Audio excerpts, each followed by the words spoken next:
Today we're going to start a new game and I'm going to show you how to go from noob on Noob River to being overpowered by level 11. With a full set of really good armor and legendary weapons so you can face up against some of the more difficult content early on in your gameplay. Starting right off, we're going to do all of the things that you would normally do. We're going to collect the plant fiber for coarse clothing. We're going to collect sticks and rocks to make the tools and weapons. I chose to go with the daggers. I made 2 sets of them, but you can make whatever weapon you want. The tools that I made were the hatchet and the pick. That way I can get the branches, the wood, and the stone that I need to get a campfire going, the tools and the weapons that I'll need. Now the weapons, you're really just crafting something so that you can get some meat for food. Otherwise, until we get our legendary weapon, we're really not going to do a whole lot of fighting. Now the ultimate goal is to make it from the broken highway through Noob River and everything else all the way up to H7 where you're going to find the raid base Al Mariah. Now on the way we are going to grab food, we're going to grab aloe for healing potions. That way we are prepared for what that location and the next location is going to throw at us.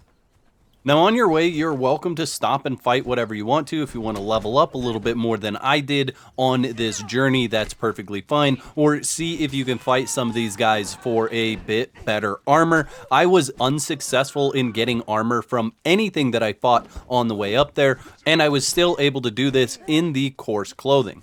Now you do want to stop and fight some enemies for their meat simply so that you have some food while you're on this journey. It would be dumb to leave this area and not have enough food to make it through the next sections. Now this is a pretty well-known spot that I'm coming up to now. It is right next to the boss crocodile, and I'm going to lead you from this location to where we're going to go. I'm going to speed the video up and play some music. Just make your way to that raid base and I'll pick up with you then. On your way there, you definitely want to make sure that you pick up aloe so that you're prepared with the aloe extract when you need it. And you'll also want to make sure that you have a bedroll and your food cooked.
Now that we've made it to this location, it's time to set up for the first of the difficult tests that we have in front of us. We're going to place down our bedroll, and then I'm also going to place a campfire and put some resources in that campfire in case I die and need to respawn.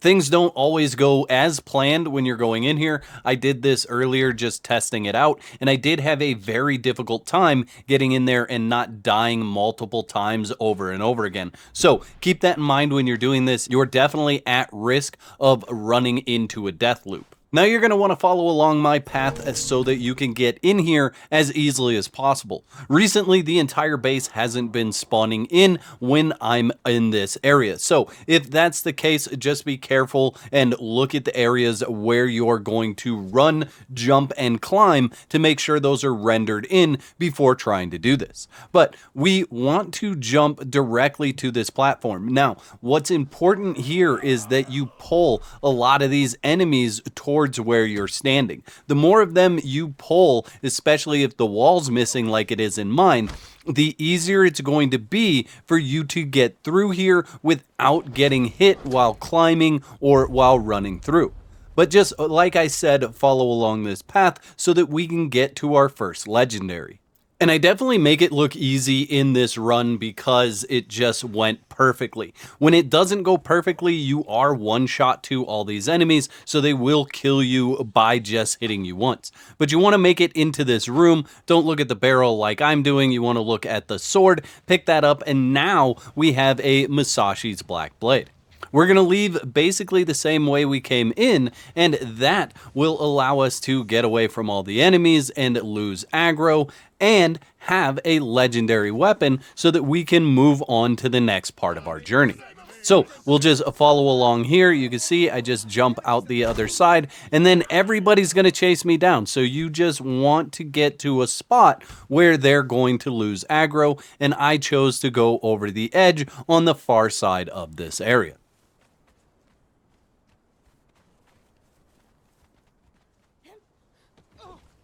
And there you go, we have lost aggro from all the enemies, and now it's time to head to our second spot. So we're going to grab our bedroll and our campfire, and we're going to head towards Zolthar's Refuge. That is where we're going to get the armor. This is the armor of Sobek, and the reason why is that it has an absolute ton of extra hit points gained when you're wearing it. It's a medium armor, and each piece is going to give you an additional 40 hit points. So when you have all 5 pieces, you're looking at an additional 200 hit points. That almost doubles the amount of hit points that we have now without putting any points into vitality.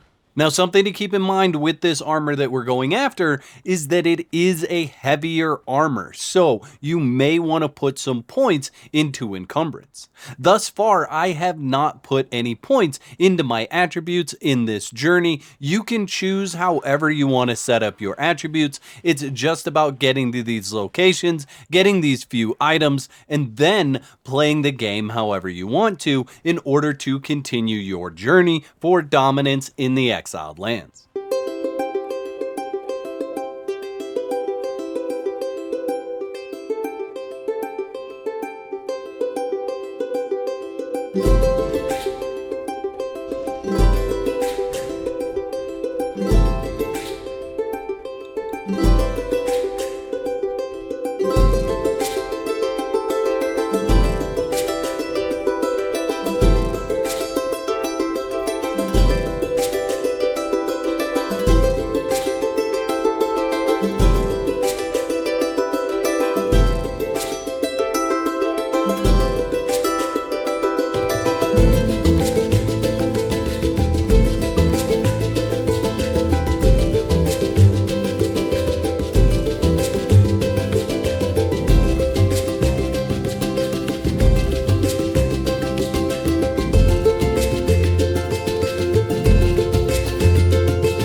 that we're here, this is what we're going to be doing for a while, is fighting the Disciples of Sobek. Now, if you death loop, it's okay. You've got your bedroll right outside there. I do recommend bringing the enemies out so that you don't always have to run in for your loot. You want to bring them to an area where they're not just going to be hanging out in order to defeat them. And this is where you're going to set up shop for a little while, because the drops that these guys have are not always guaranteed. I also recommend at this point in time putting some points in your attributes if you haven't already, whether that's in additional damage or whether that's to get more stamina or to be able to carry more because this armor is heavy. Once you get situated and you've figured out where you want your attributes to be, you've set down your bedroll and anything else that you want to set down, that's when you start approaching this cave. And what you want to do is just drag the fighters out. The archers will wait inside for you, and that means that if you are patient and you just wait for them to come out, you can separate them and have a much easier fight. Now, I only recommend going in a little ways into this dungeon this early on, so this is a situation where you may have to log out and wait for them to spawn back in, or harvest trees, or do some building, whatever other things you may want to do while you're waiting for respawns so that you can get more loot. But right off the bat, a single piece of armor gives us an additional 40 hit points on top of the protection or the damage reduction for actually having armor on and not just wearing the coarse clothing. On a side note, when you're looting this armor, if you see a piece that you already have on drop in their inventory, compare its durability with what you're wearing, because they do not come fully repaired, and you want to grab the pieces that have the most durability. And it took just a little bit over 40 minutes for me to complete this. I've got a legendary weapon, a full set of armor, and I actually dropped some extra pieces of armor on the ground because I just couldn't carry them with how heavy they were. I'd like to thank all my YouTube members for their continued support. Y'all are absolute legends. Don't be out of whack. Check out the video on the screen right now to support more of my content.